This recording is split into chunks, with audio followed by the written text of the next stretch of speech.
So I'm sitting here with Eva Zabey, and you're from Business for Future. So you're helping companies to shift into a more sustainable way.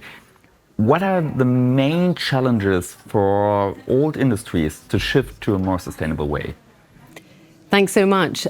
Well, that's a big question. I think probably to start off with, it's important to recognize that we're faced with interconnected challenges right now. Energy, health, climate, cost of living, and we won't be able to tackle these crises in isolation. In fact, some experts are talking of a polycrisis. We can't be paralyzed by that complexity. One of the foundations of all of these crises, though, is the health of our planet. And we know just from earlier this month, from leading scientists, that we've already crossed 6 of the 9 planetary boundaries. So the question is, what are we going to do about this as we continue to lose nature at an alarming rate? And why does this matter? We're going to have to take an integrated approach. And if you just look at climate and nature, some companies, some governments, some individuals may say, well, let's just focus on addressing the climate change first. It's too complicated to try and look at other challenges at the same time. But to be honest, that doesn't really make sense, because nature provides 30% of all the solutions that we need to combat climate change. We need to see nature as our ally in the fight against climate change. There's no way we can reach the global biodiversity framework also without a stable climate.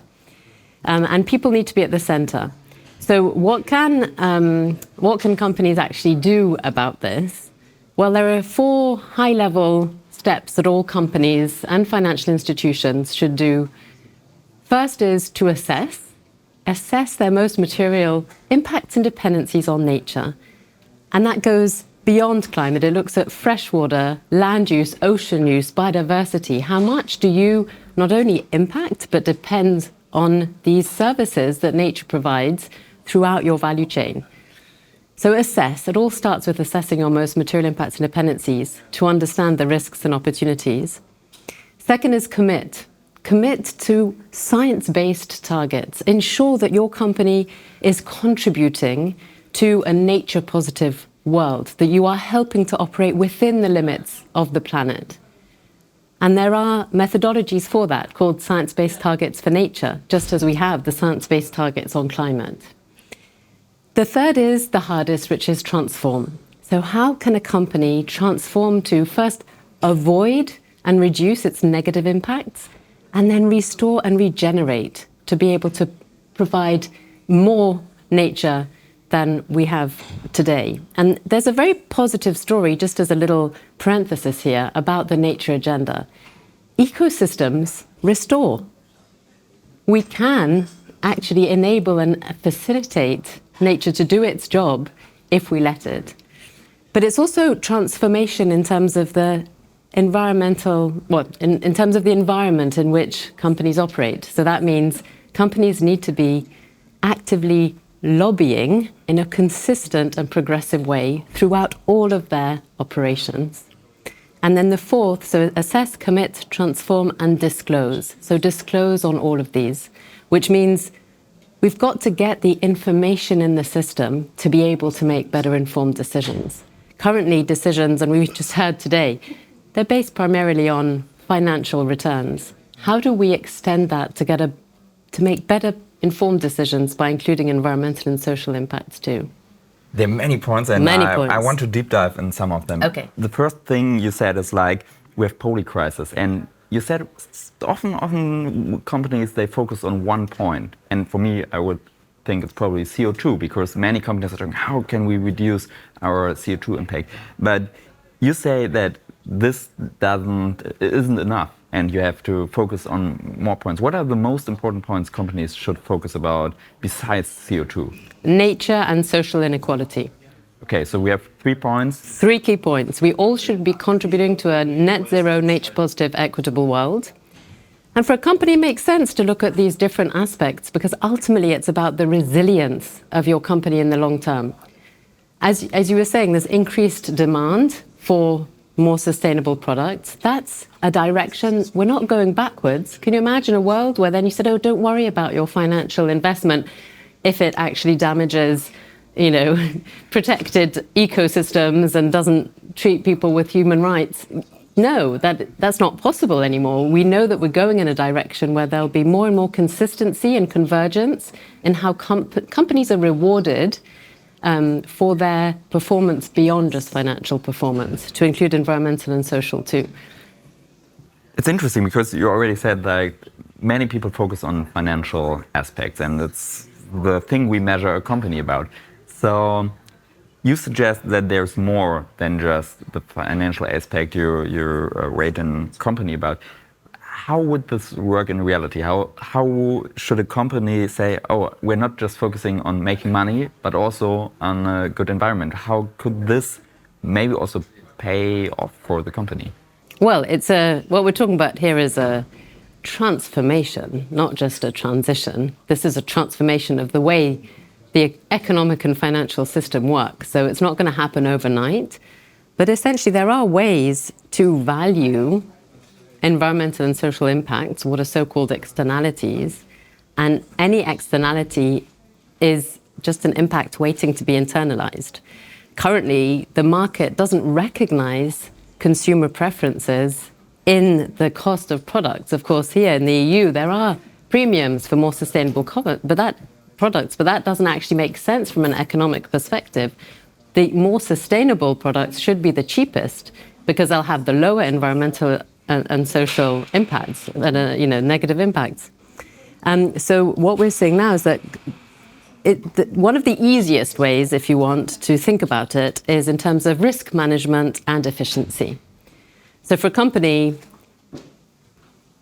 if along your supply chain, you're going to run out of fresh water, that is an operational, financial risk for your company. In fact, climate risk, nature risk, social inequality risks are all financial risks for a company, but they just haven't fully embedded them in their own decision-making. So we sometimes ask chief risk officers, where is your nature-related risks in your enterprise risk management system? Is it on your risk profile? And oftentimes it's been either a hidden risk or just super undervalued.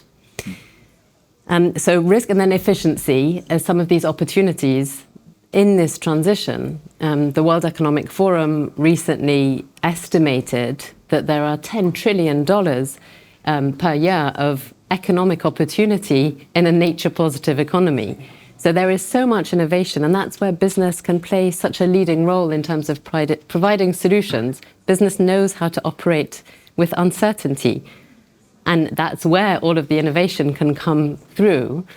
So there are opportunities in a nature-positive world, and it will reduce risk and increase at the bottom line, ultimately. I heard so often about this transformation process. In Germany, we have a researcher, her name is Maya Göpel. She always says, oh, we have to transform the system. But the thing I ask myself, and I hear many people around me asking the same questions, how can this transformation start? Yeah. What do you really like? We look on at an example, a company. How would the transformation be possible? Well, if we knew, we would be there, right? So I like to think of it a bit like, I don't know if you've ever heard the expression, don't be annoyed you're in a traffic jam, you are the traffic jam. Mm-hmm. We're essentially all part of this system that we need to change. And so there's no point there's no time to play a blame game of which actor along the system. At the core, what we need in this transformation is to strengthen accountability for our actions. And if you think of all the actors in the system that is our social system, of course, first you think of the big players of governments, businesses, financial institutions, capital markets, regulators, and then consumers. But then you think of the legal system and grassroots and journalists and each of us as consumers. So we each have a role to play to help send the right signals. one of the things that we hear more and more from businesses, and on the nature side, we're finally playing catch up a bit with the climate side, which is calling for stronger policy ambition. And for the first time last year, we had tremendous, unprecedented support from the leading business and finance community calling for an ambitious global agreement on nature, which was adopted. So there is a sister to the Paris Climate Agreement for biodiversity, which is called the Global Biodiversity Framework. That's really important because it sets the roadmap that all parts of society need to contribute towards with clear targets. The political stability is what then gives comfort and certainty to businesses to invest, innovate, and transform. And it levels the playing field. So we need a path where we have the legal system around it that gives the route for the companies, and that would be the example for the way a transformation could take part. It's one of the key elements, cogs in the system, if you want. But then obviously you need capital flows, you need the incentives, you need the demand. You know, we are seeing signals of that, like for example, increase of plant-based versus meat-based products. But what we're seeing is that it's not necessarily a substitute. People are just buying more plant-based products. They're not buying necessarily less meat. Okay, so my last question, and maybe you can really answer it briefly, because I just want to know of you, which development gives you hope?